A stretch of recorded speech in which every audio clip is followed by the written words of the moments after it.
Hello friends, welcome to chemistry का ज्ञान। तो आज हम पढ़ेंगे सॉल्यूशन चैप्टर का सबसे इम्पोर्टेंट टॉपिक सॉल्युबिलिटी। किसी खास टेम्परेचर और प्रेशर पे फिक्स्ड अमाउंट ऑफ सॉल्वेंट में सॉल्यूट का मैक्सिमम कितना अमाउंट डिसॉल्व है, इसी को हम लोग सॉल्युबिलिटी कहते हैं।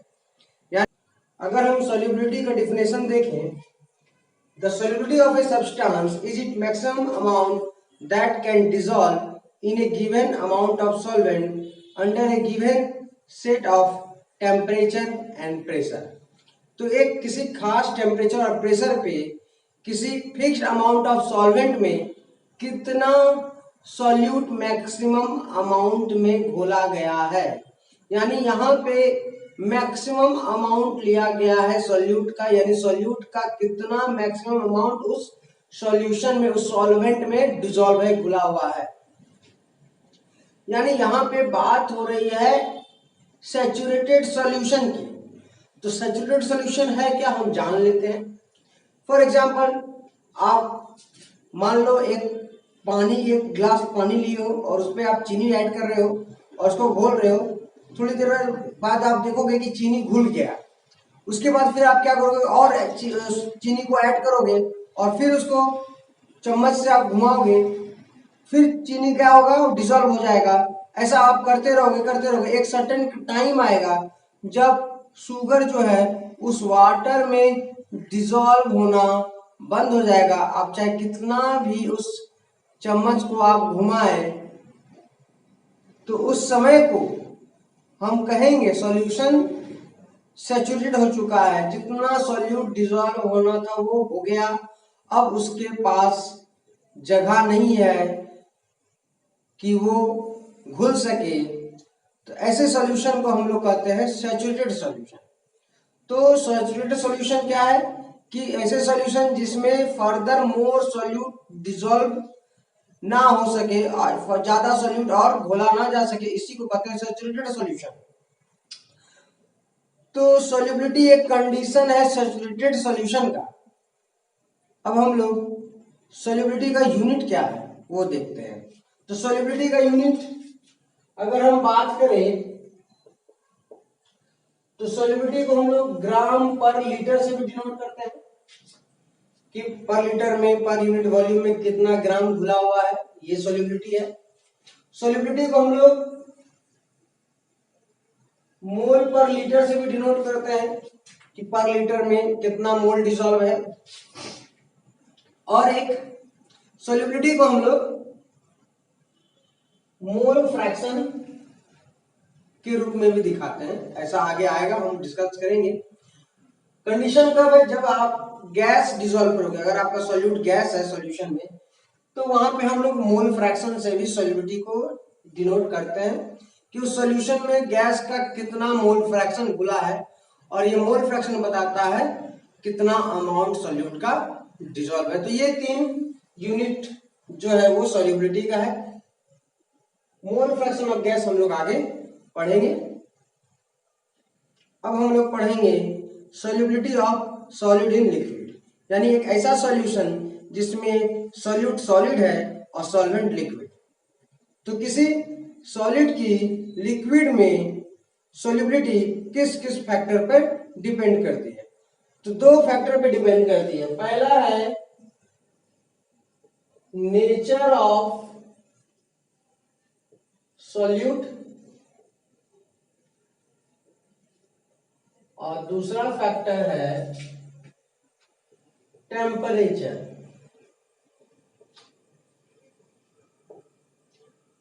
तो किसी सॉलिड इन लिक्विड वाले सॉल्यूशन की सॉल्युबिलिटी 2 फैक्टर पे डिपेंड करती है। पहला है नेचर ऑफ सॉल्यूट और दूसरा है टेम्परेचर। तो पहला अगर हम बात करें नेचर ऑफ सॉल्यूट, तो नेचर ऑफ सॉल्यूट की अगर हम बात करें तो सॉल्यूट के नेचर पे डिपेंड करता है सॉल्युबिलिटी। तो आपने एक सुना होगा लाइक डिसॉल्व इन लाइक, एक कहावत है। इसका मतलब है कि जो पोलर सॉल्यूट है वो पोलर सॉल्वेंट में डिजोल्व होगा, और जो नॉन पोलर सॉल्यूट है वो नॉन पोलर सॉल्वेंट में डिजोल्व होगा। Polar solute dissolves in polar solvent. Polar solute always dissolve in polar solvent, and non-polar solute dissolves in non-polar solvent। यानी कभी भी पोलर वाला नॉन पोलर सॉल्वेंट में नहीं घुलेगा, और कभी भी non polar solute polar solvent में घुलेगा, ऑलवेज ऐसा ही होगा। एग्जांपल में अगर देखें पोलर सॉल्यूट और पोलर सॉल्वेंट, इसका बेस्ट एग्जांपल है NaCl plus water. NaCl polar solute है और वाटर भी पोलर सॉल्वेंट है, दोनों आराम से घुलता है। Non polar solute dissolve in non polar solvent का एग्जांपल है benzene dissolve in carbon tetrachloride. तो बेंजीन और कार्बन टेट्राक्लोराइड दोनों नॉन पोलर है, इसलिए दोनों आपस में घुल जाते हैं।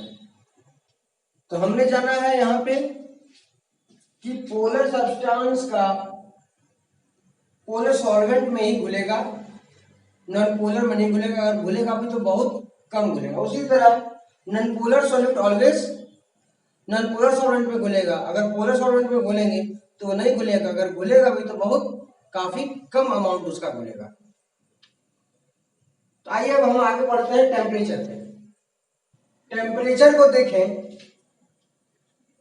तो सॉल्युबिलिटी टेम्परेचर पे भी डिपेंड करती है। तो हमारे पास दो प्रोसेस है, एक एंडोथर्मिक प्रोसेस और एक एक्सोथर्मिक प्रोसेस। तो जब भी हम कोई सॉल्यूशन तैयार करते हैं वो आइदर एंडोथर्मिक भी हो सकती है और या एक्सोथर्मिक प्रोसेस भी हो सकती है। तो हमारा सॉल्युबिलिटी डिपेंड करेगा कि वो जो सॉल्यूशन हम बनाए हैं वो सॉल्यूशन एक्चुअली में वो एंडोथर्मिक है या एक्सोथर्मिक है। तो अगर एंडोथर्मिक प्रोसेस होगा, एंडोथर्मिक प्रोसेस में क्या होगा, जैसे एग्जांपल एंडोथर्मिक प्रोसेस में क्या है, वो एग्जांपल शुगर या ग्लूकोज को आप वाटर में घोलोगे तो जो सॉल्यूशन बनेगा वो क्या कहलाएगा, एंडोथर्मिक प्रोसेस। ये सॉल्यूट है, सॉल्वेंट है, और ये क्या बना, सॉल्यूशन बना। तो डेल्टा एच जो होगा एंडोथर्मिक प्रोसेस का डेल्टा एच क्या है, चेंज इन एंथैल्पी प्लस होगा, प्लस क्यू। तो अगर आपको ऐसा दिखेगा तो आप समझ जाना कि ये एंडोथर्मिक प्रोसेस, डेल्टा एच जहां भी प्लस हो तो हम समझेंगे वो एंडोथर्मिक प्रोसेस है। और एंडोथर्मिक प्रोसेस में अगर आप टेम्परेचर बढ़ाओगे तो सॉल्युबिलिटी क्या होगा, बढ़ेगा। तो एंडोथर्मिक प्रोसेस में टेम्परेचर बढ़ाओगे तो सॉल्युबिलिटी बढ़ेगा। तो इसका कारण है लीच-टिलियर प्रिंसिपल।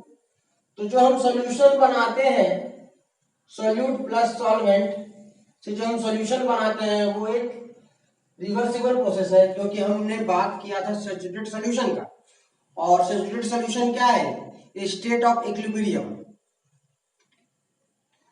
आपने केमिकल इक्विलिब्रियम में पढ़ा होगा, आयन इक्विलिब्रियम में पढ़ा होगा कि जो सैचुरेटेड सॉल्यूशन होता है वो स्टेट ऑफ इक्विलिब्रियम होता है, और वहां पे हम इसके लिए यहाँ पे रिवर्सिबल साइन का यूज कर रहे हैं।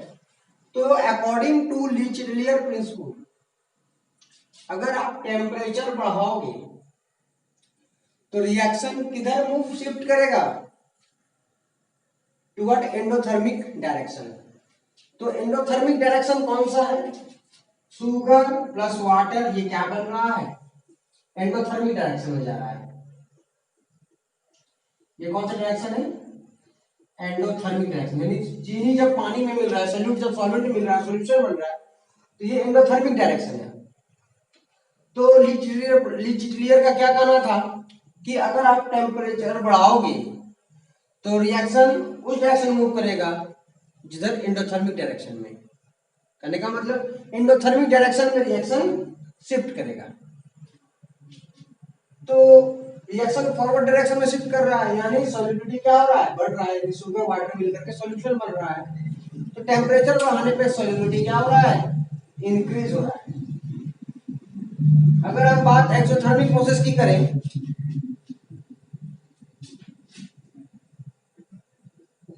एक्सोथर्मिक प्रोसेस की,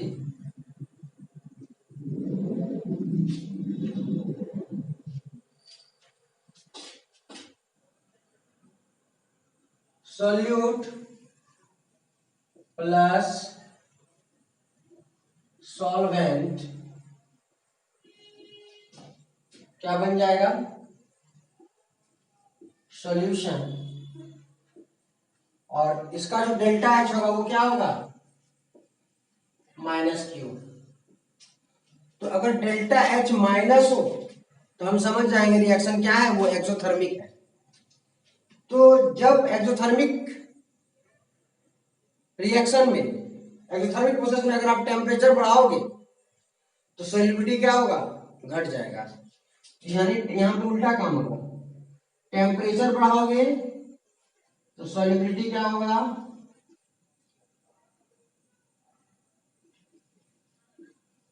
घट जाएगा, डिक्रीज होगा। कारण क्या है? अकॉर्डिंग टू लीचिट्लियर प्रिंसिपल, तो लीचिट्लियर ने क्या कहा था कि टेम्परेचर बढ़ाने से रिएक्शन किधर शिफ्ट करता है? एंडोथर्मिक डायरेक्शन में। तो इधर वाला डायरेक्शन किधर है? एक्सोथर्मिक डायरेक्शन है। फॉरवर्ड डायरेक्शन जो होगा वो एक्सोथर्मिक है, तो बैकवर्ड डायरेक्शन क्या है मेरा? एंडोथर्मिक है। और एंडोथर्मिक बैकवर्ड डायरेक्शन है, यानी सॉल्यूशन से सॉल्यूट और सॉल्वेंट बन रहा है, यानी सॉल्यूट और सॉल्वेंट एक दूसरे से अलग हो रहा है। इसका मतलब क्या है? वो रिएक्शन बैकवर्ड डायरेक्शन में जा रहा है, यानी सॉल्यूट और सॉल्वेंट अलग हो रहा है, यानी सॉल्युबिलिटी क्या हो रहा है? डिक्रीज हो रहा है। यानी हम जाने यहाँ पे कि एक्सोथर्मिक प्रोसेस में ऑलवेज टेम्परेचर बढ़ाओगे तो सॉल्युबिलिटी घटेगा।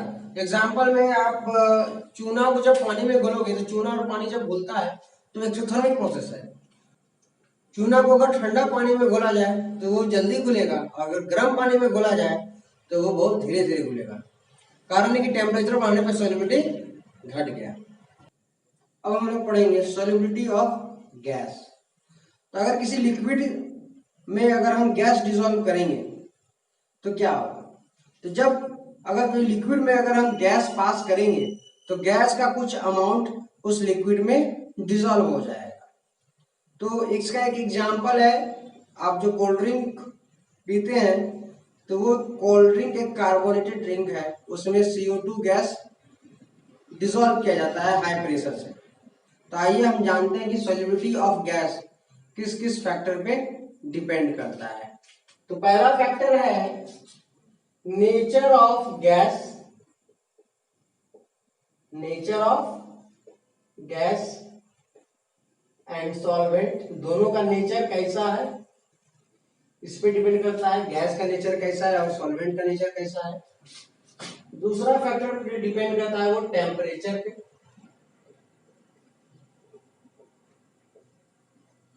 और तीसरा है प्रेशर पे। तो देखिए यहाँ पे प्रेशर टर्म आ रहा है, क्योंकि यहाँ गैस का बात हो रहा है, इसलिए यहाँ पे हम एक तीसरा नया फैक्टर आया प्रेशर। अगर गैस है तो वहां पे प्रेशर भी होगा और प्रेशर पे डिपेंड करता है सॉल्युबिलिटी। तो गैस का प्रेशर पे डिपेंड करता है गैस का सॉल्युबिलिटी। अगर गैस का प्रेशर ज्यादा है तो सॉल्युबिलिटी ज्यादा होगा। तो सबसे पहले हम nature of gas and solvent देख लेते हैं। नेचर ऑफ सॉल्वेंट, तो पोलर, पहला nature of gas and nature of solvent. तो अगर पोलर गैस है तो polar gas molecule will easily dissolve in polar solvent. अगर गैस मॉलिक्यूल नॉन पोलर है तो वो नॉन पोलर सॉल्वेंट में डिसॉल्व होगा आसानी से। तो अगर हम देखें HCl जो है हाइड्रोजन क्लोराइड, ये गैस है।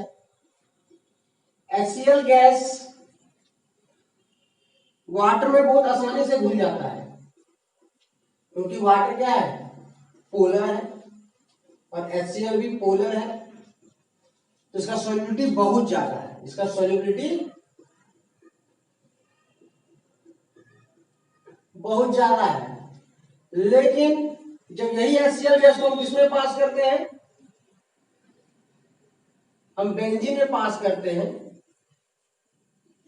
बेंजीन क्या है, नॉन पोलर सॉल्वेंट है, तो वहां पे HCl जो है काफी कम घुलेगा, कारण है बेंजीन नॉन पोलर है और HCl पोलर है।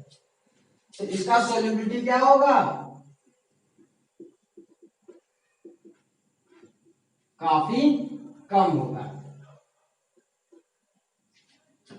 तो वाटर में सॉल्युबिलिटी ज्यादा है और बेंजीन में HCl का सॉल्युबिलिटी काफी कम है।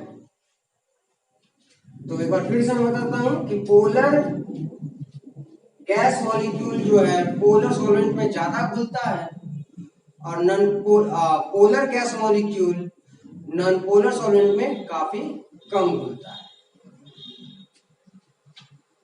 अब है दूसरा टेम्परेचर। तो टेम्परेचर की अगर हम बात करें, तो जब भी कोई गैस को अगर आप लिक्विड में घोलोगे तो ये एक एक्सोथर्मिक प्रोसेस है ऑलवेज। जब भी कोई गैस किसी लिक्विड में डिसॉल्व होता है तो वो एक एक्सोथर्मिक प्रोसेस है, यानी the dissolution of a gas is always an exothermic process. तो कोई गैस को आप किसी लिक्विड में डिसॉल्व कर रहे हो तो ऑलवेज क्या है मेरा, ये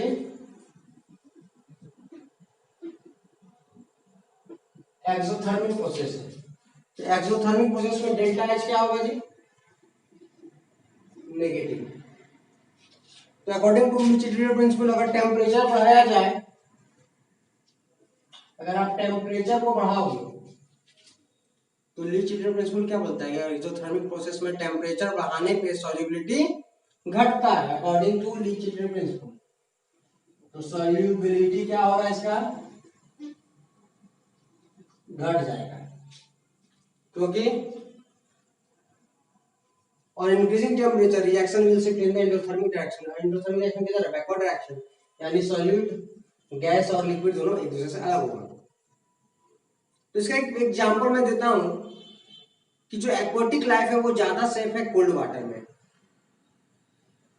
कोल्ड रीजन जहां पे है वहां पे बहुत ज्यादा एक्वाटिक लाइफ पाया जाता है, और जहां पे ठंडा रीजन नहीं है, जहां कोल्ड रीजन नहीं है, वहां पे एक्वाटिक लाइफ थोड़ा कम पाया जाता है। इसका कारण है टेम्परेचर कम होने पे सॉल्युबिलिटी, टेम्परेचर कम होने पे सॉल्युबिलिटी ज्यादा होता है, टेम्परेचर अधिक होने पे सॉल्युबिलिटी कम होता है। तो ठंडे जगह में क्या होता है कि टेम्परेचर कम रहता है और उस पानी में जो ऑक्सीजन का जो अमाउंट है, ऑक्सीजन की गैस है उस वाटर में घुला हुआ है, तो सॉल्युबिलिटी काफी अधिक है। जहां गर्म वाटर, गर्म जगह है, गर्म एरिया है, गर्म एरिया में क्या होता है कि टेम्परेचर ज्यादा होता है, सॉल्युबिलिटी कम होता है। इस कारण से वहां पे जो एक्वाटिक लाइफ है वो ज्यादा सेफ नहीं है, वहां पे काफी कम एक्वाटिक लाइफ पाया जाता है। गर्मी के दिन में भी क्या होता है कि तालाब में बहुत सारे मछली जो है वो मर जाते हैं, कारण कि टेम्परेचर बढ़ने से ऑक्सीजन जो डिसॉल्व है वाटर में, पॉन्ड के वाटर में, वो कम हो जाता है, जिसके कारण जो मछली का उससे मौत हो जाता है। एक एग्जांपल और आप भी देखोगे कि जैसे आप कोल्ड ड्रिंक को ग्लास में डालते हो तो वहां पे धीरे धीरे कुछ जब फ्रिज में रखे होगे तो वहां पे टेम्परेचर कम होता है, और जब आप सराउंडिंग, जब बाहर टेबल में डालते हो तो वहां पे टेम्परेचर अधिक होता है। इसके चलते जो हमेशा ग्लास से बुलबुला निकलते रहता है, नीचे से वो ऊपर की तरफ जाते रहता है, कारण है कि टेम्परेचर इंक्रीज हो गया। टेम्परेचर इंक्रीज होने से सॉल्युबिलिटी घट रहा है और जो गैस डिसॉल्व है वो वापस बुलबुला के रूप में, वो बबल के रूप में वो निकल रहा है। तो हमारा थर्ड टॉपिक है प्रेशर। तो प्रेशर के बारे में अगर बात की जाए तो जितना ज्यादा प्रेशर से गैस पास करोगे, यानी वो गैस जितना ज्यादा प्रेशर से पास करोगे तो वो गैस उतना ही लिक्विड में डिजोल्व होगा।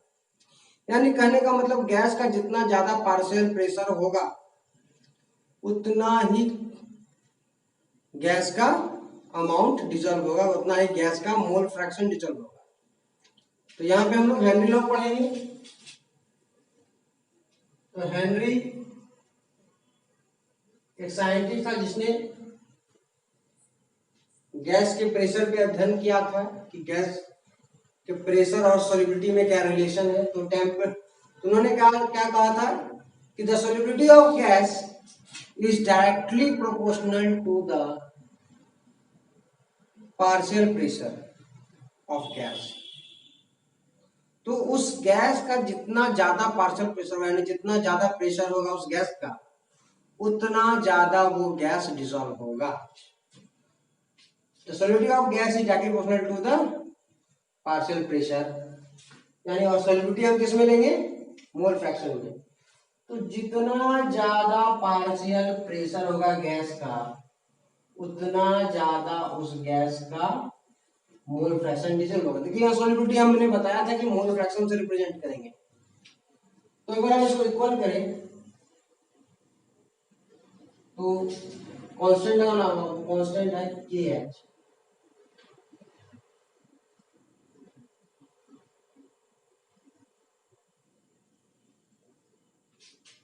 KH है मेरा हेनरी लॉ कांस्टेंट। KH क्या है मेरा यहाँ पे, हेनरी कांस्टेंट या Henry law constant, Henry law constant, क्या इसको हेनरी कांस्टेंट भी कर सकते हैं।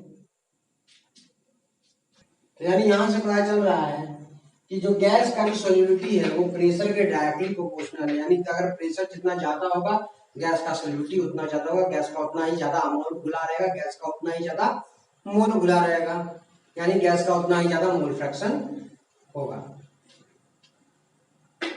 तो यहाँ पे टेम्परेचर फिक्स बताया गया है। जब भी आप प्रेशर और सॉल्युबिलिटी के बारे में बात करोगे तो यहाँ पे टेम्परेचर क्या होगा, कांस्टेंट होगा। यहाँ पे आपको टेम्परेचर जो होगा कांस्टेंट मान के चलना होगा। यानी यहाँ पे constant temperature solubility of a gas is directly proportional to pressure. अब हम लोग हेनरी लॉ कांस्टेंट के बारे में कुछ जानकारी लेते हैं। अब हम लोग हेनरी लॉ कांस्टेंट के कुछ कैरेक्टरिस्टिक पढ़ते हैं। तो पहला कैरेक्टरिस्टिक क्या है कि जो KH का वैल्यू है, हेनरी लॉ कांस्टेंट का जो वैल्यू यूनिट है वो सेम होगा एज दैट ऑफ प्रेशर। यानी हम लिख सके, अगर हम बात करें द यूनिट ऑफ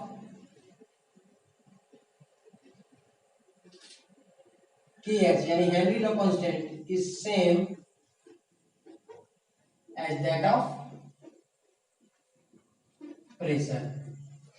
तो जो प्रेशर का यूनिट होता है KH का भी यूनिट वही होगा। जैसे प्रेशर का क्या यूनिट है, ATM बार पास्कल, किलो बार किलो पास्कल। तो उसी तरह KH का भी यूनिट वही होगा। आखिर दोनों का यूनिट सेम क्यों है, प्रेशर और KH का दोनों का यूनिट सेम क्यों है, कारण है यहाँ पे मोल फ्रैक्शन है। और आपको पता है मोल फ्रैक्शन का कोई यूनिट नहीं है, mole fraction is unitless quantity. क्योंकि KH मोल फ्रैक्शन जो होता है वो रेशियो है और रेशियो का जो कोई यूनिट नहीं होता है। तो दैट्स व्हाई प्रेशर और KH का दोनों का यूनिट सेम होगा। यानी जो प्रेशर का यूनिट होगा, अगर प्रेशर का ATM यूनिट है तो KH का यूनिट ATM होगा। अगर प्रेशर का बार यूनिट है तो KH का यूनिट क्या होगा, बार होगा। दूसरा कैरेक्टरिस्टिक, अलग अलग गैस के लिए KH का वैल्यू अलग अलग होता है। Different gases have different KH value. तो अलग अलग गैस है, अगर ऑक्सीजन है तो उसका KH वैल्यू कुछ अलग होगा, अगर नाइट्रोजन है उसका KH वैल्यू अलग होगा, अगर कार्बन डाइऑक्साइड है उसका KH वैल्यू अलग होगा। तो जितने भी अलग अलग गैस हैं उस सबके के एच वैल्यू डिफरेंट होंगे, तो different cases have different value of के एच। ठीक है।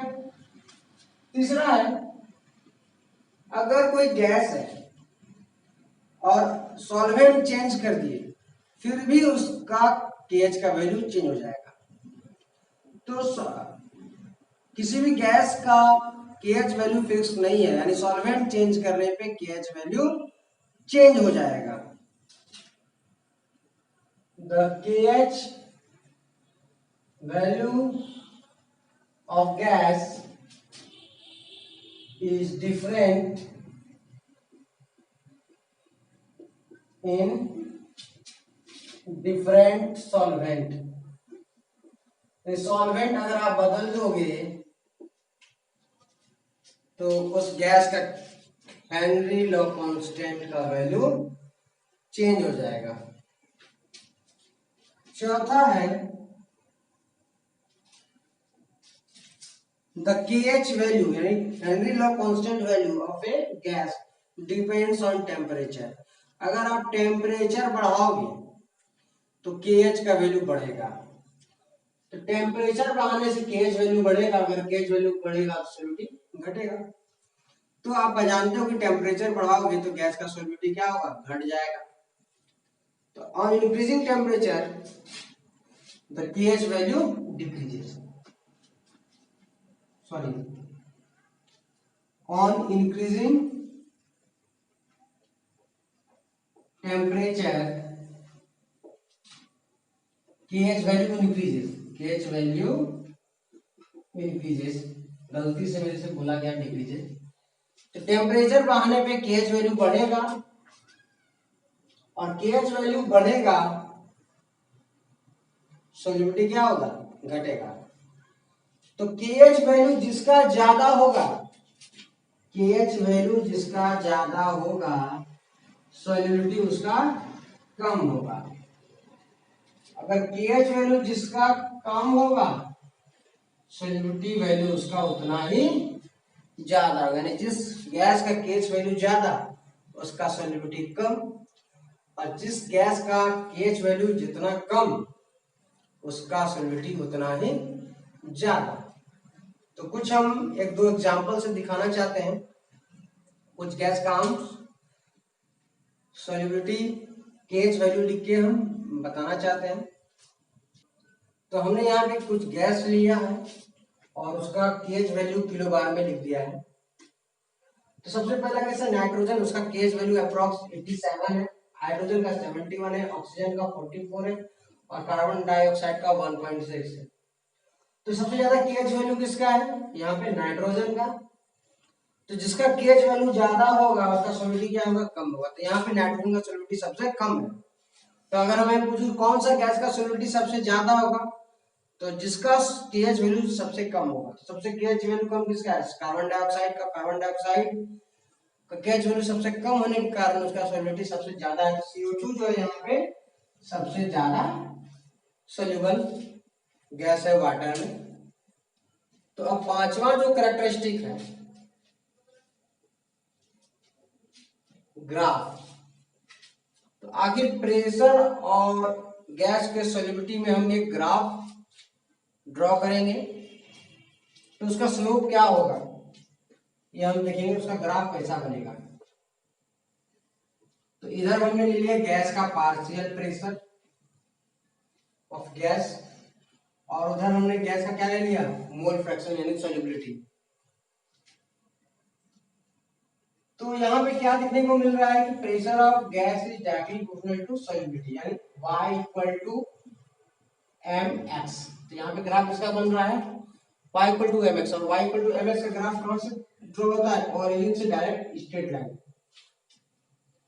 तो यहाँ पे जो स्लोप है, स्लोप होने का tan थीटा यानी m, वो क्या होगा kh।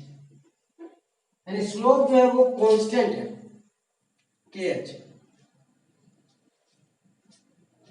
तो प्रेशर और सॉल्युबिलिटी के बीच में कुछ ऐसा ग्राफ बनेगा, y equal to mx equation को सेटिस्फाई करेगा। अब हम लोग लास्ट में पढ़ेंगे एप्लीकेशन ऑफ हेनरी लॉ। तो सबसे पहला एप्लीकेशन क्या है कि जो आप कोल्ड ड्रिंक पीते हो तो कोल्ड ड्रिंक में CO2 गैस घुला रहता है। तो ये इसका हेनरी लॉ का एक एग्जांपल है, एक एप्लीकेशन है। CO2 गैस को हाई प्रेशर से पास किया जाता है और CO2 गैस जो है वो उस पानी में घुल जाता है और इस ड्रिंक को हम लोग कार्बोनेटेड ड्रिंक्स कहते हैं। जैसे ही ढक्कन खोलते हो तो बहुत जोर से आवाज निकलता होगा, प्लप साउंड का एक पॉप साउंड निकलता होगा। तो ये पॉप साउंड आया कैसे? तो जब आप फैक्ट्री में कोल्ड ड्रिंक में CO2 घोला गया और उस टाइम जब उस ढक्कन को लॉक कर दिया गया तो अंदर का प्रेशर ज्यादा था। जैसे आपने उस बोतल के ढक्कन को खोला तो गैस जो सराउंडिंग का जो प्रेशर है वो कम है और अंदर में प्रेशर ज्यादा है। तो जैसे ही आपने ढक्कन खोलते हैं तो गैस सीधे वो बाहर की तरफ जाता है। आपको पता है कि gas always moves from high pressure to low pressure. तो इस कारण से जो CO2 का जो बबल है वो निकलना चालू हो जाता है, कारण कि बाहर का प्रेशर कम है और अंदर का प्रेशर ज्यादा है। तो नीचे से आप देखते हो कि बोतल से, इस कोल्ड ड्रिंक के बोतल से क्या होगा, बुलबुला निकलना चालू हो जाता है ऊपर की तरफ। तो कारण क्या है कि जब ढक्कन बंद था तो वहां प्रेशर ज्यादा था, वो गैस घुला हुआ था। लेकिन जैसे ढक्कन खोला गया तो प्रेशर क्या हो गया, कम हो गया। और प्रेशर कम होने के चलते वो क्या हो रहा है, जो गैस डिजॉल्व था प्रेशर के कारण, वो प्रेशर कम होने के कारण वो बुलबुला बन के वो ऊपर की तरफ जाना चालू हो गया। तो ये पहला एप्लीकेशन था हेनरी लॉ का। दूसरा एप्लीकेशन, जब हम लोग सांस लेते हैं तो हमारे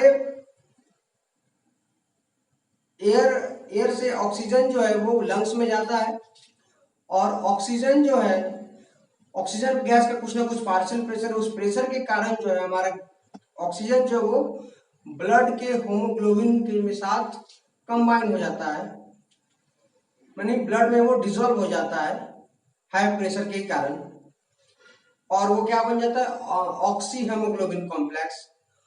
और जैसे ही ब्लड से वो टिश्यू की तरफ जाता है, बॉडी में जाता है, तो वहां पे ऑक्सीजन का प्रेशर जो है, एयर का प्रेशर जो है, ऑक्सीजन का प्रेशर जो है वो काफी कम हो जाता है और उस टाइम वो ऑक्सीजन जो है वो निकल जाता है और वहां पे वो ऑक्सीजन जो है वो ग्लूकोज के साथ रिएक्शन करके कार्बन डाइऑक्साइड, वाटर और एनर्जी प्रोड्यूस करता है।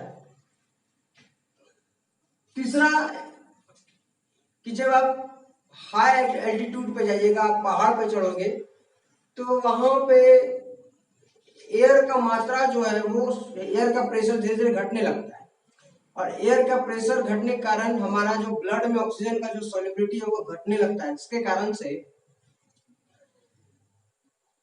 कारण से आपको थकावट महसूस होगी, आपको सर चक्कर आएगा, सर में चक्कर आएगा, तो बहुत सारी परेशानी होगी। तो ये तीसरा है जो है वो एप्लीकेशन है हेनरी लॉ का, यानी ऊंचाई पे जाने पर, ऊपर अगर पहाड़ पे जाओगे तो वहां पे क्या होगा, प्रेशर धीरे धीरे कम होगा। प्रेशर के चलते आपके ब्लड में ऑक्सीजन कम मिलेगा, आपका तबीयत बिगड़ सकता है, आपका मौत भी हो सकता है। चौथा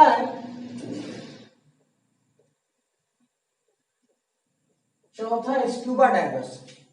आप लोगों ने सुना होगा स्कूबा डाइवर्स, जो गोताखोर होते हैं, समुद्र में बहुत नीचे जाते हैं तो एक गैस ले जाता है कंटेनर में।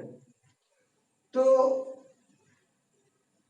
क्योंकि नीचे जब जाते हैं तो वहां प्रेशर ज्यादा होता है, प्रेशर ज्यादा होने के कारण तो उस एयर में ऑक्सीजन और नाइट्रोजन है और प्रेशर ज्यादा होने के चलते जो कुछ नाइट्रोजन है वो डिजॉल्व हो जाता है। जितना ऑक्सीजन डिजॉल्व होना चाहिए उससे भी ज्यादा ऑक्सीजन भी डिजॉल्व हो गया, नाइट्रोजन भी डिजॉल्व हो गया। तो जैसे ही वो गोताखोर ऊपर आएगा तो प्रेशर कम होने के चलते क्या होगा, सॉल्युबिलिटी घट जाएगा और वो जो है वो बबल बन के ऊपर जाएगा। उसी तरह यहाँ भी क्या होगा, ब्लड में जो ऑक्सीजन और नाइट्रोजन घुला हुआ है बहुत ज्यादा अमाउंट में, वो बबल बन के ऊपर जाना चालू होगा, जिसके चलते उसको बहुत सारा प्रॉब्लम होगा, उसको बहुत ज्यादा पेन होने लगता है बॉडी में, उसका तबीयत खराब होने लगता है। तो इवन कुछ कंडीशन में उनका डेथ भी हो सकता है। तो यहाँ पे वो प्रॉब्लम देखा जाता है। तो इससे बचने के लिए उसमें 11 पॉइंट 6% हीलियम भी मिलाया जाता है, जिससे हीलियम गैस मिलाने से क्या होता है कि हीलियम गैस का सॉल्युबिलिटी काफी कम है, और सॉल्युबिलिटी कम होने के चलते वो ब्लड में डिजोल्व नहीं होता है, और जब वो बाहर से जब वो ऊपर की तरफ आता है तो बबल का फॉर्मेशन ब्लड में नहीं होता है, जिसके चलते प्रॉब्लम नहीं होता है। तो ये था कुछ एप्लीकेशन हेनरी लॉ के। आइए हम लोग एनसीईआरटी पे एक प्रॉब्लम करते हैं। तो हमारा एनसीईआरटी का प्रॉब्लम है एग्जाम्पल 2.4। तो मैं क्वेश्चन को पढ़ रहा हूं। If nitrogen gas is bubbled through water at 293 Kelvin, how many millimoles of nitrogen gas would dissolve in 1 liter of water? Assume that nitrogen exerts a partial pressure of 0.987 bar. Full stop. Given that Henry's law constant for nitrogen at 293 Kelvin is 76.48 kilobar. तो ये हमारा question है, इसको मैं अब solve करूंगा। तो इस क्वेश्चन में नाइट्रोजन गैस को पास किया जा रहा है और बताया जा रहा है कि नाइट्रोजन गैस का कितना अमाउंट घुला हुआ है, उसको आप कैलकुलेट कीजिए मिलीमोल। तो यहाँ पे दो चीज दिया हुआ है, पार्शियल प्रेशर ऑफ नाइट्रोजन। तो नाइट्रोजन का पार्शियल प्रेशर क्या है भाई? 0.987। एटीएम में एक बार डाटा चेक कर लेता हूं। 0.987 और यहाँ पे केएच भी दिया हुआ है। केएच का जो वैल्यू दिया हुआ है वो दिया हुआ है 76.48।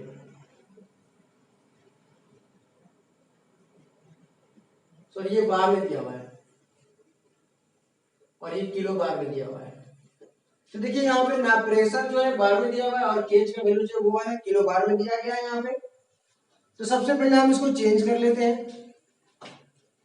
तो किलो बार को हम पहले बार में बदल देते हैं। 76.48 इंटू 10⁻³ बार। तो हेनरी लॉ का फॉर्मूला क्या है?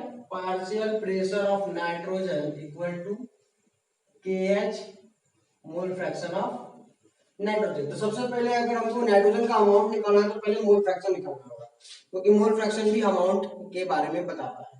फिर उसके आगे हम बढ़ेंगे। तो मोल फ्रैक्शन इक्वल टू क्या हो जाएगा? Partial pressure of nitrogen by KH। तो पार्शियल प्रेशर नाइट्रोजन का कितना है? 0.987 बाय KH का वैल्यू है 76.48 इंटू 10⁻³। जब इसको आप सॉल्व करोगे तो नाइट्रोजन का जो मोल फ्रैक्शन आएगा वो आएगा आपको 1.29 इंटू 10⁻⁵। तो आपको पता है मोल फ्रैक्शन क्या होता है? मोल फ्रैक्शन होता है मोल of nitrogen by total mole of solution.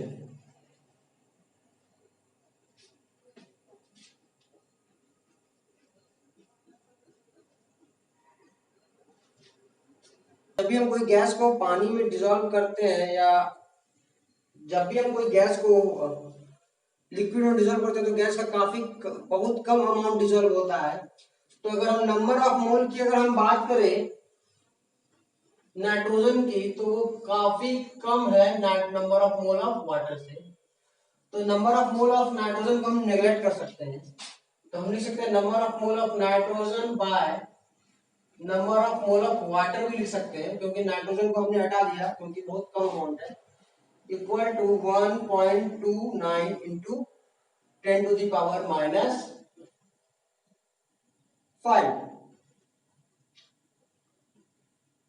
तो वाटर का मोल आपको कैलकुलेट करना होगा यहाँ पे। तो वाटर का मोल कैसे कैलकुलेट करोगे? तो वाटर का वेट कितना दिया हुआ है?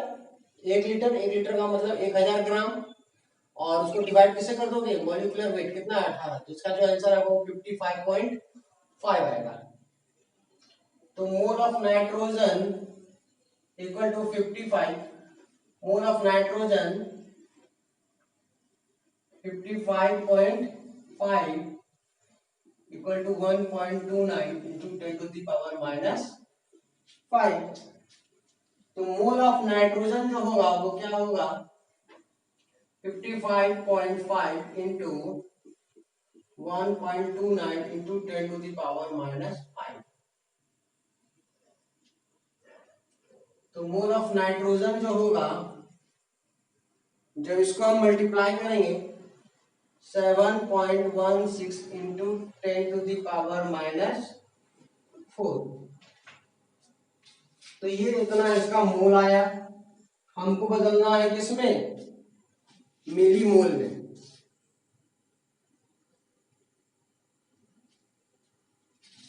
तो मिली मोल में बदलने के लिए क्या करना पड़ेगा, 1000 से मल्टीप्लाई करना पड़ेगा।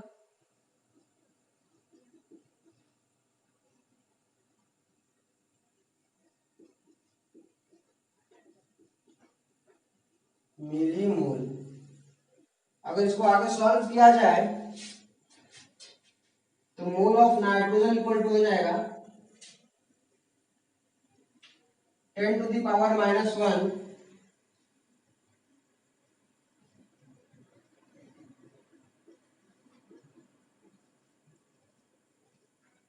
यानी इसको हम लिख सकते हैं 0.716 मिली मोल। तो नाइट्रोजन का कितना अमाउंट डिजर्व है, 0.716 मिली मोल। तो इस तरह से हमने हेनरी लॉ के क्वेश्चन को सॉल्व किया, और सारे क्वेश्चन इसी तरह के होते हैं जनरली। तो अगर आपको वीडियो अच्छा लगा, आपने कुछ सीखा, तो प्लीज जरूर इसे लाइक करें, शेयर करें और कमेंट करें। थैंक्स।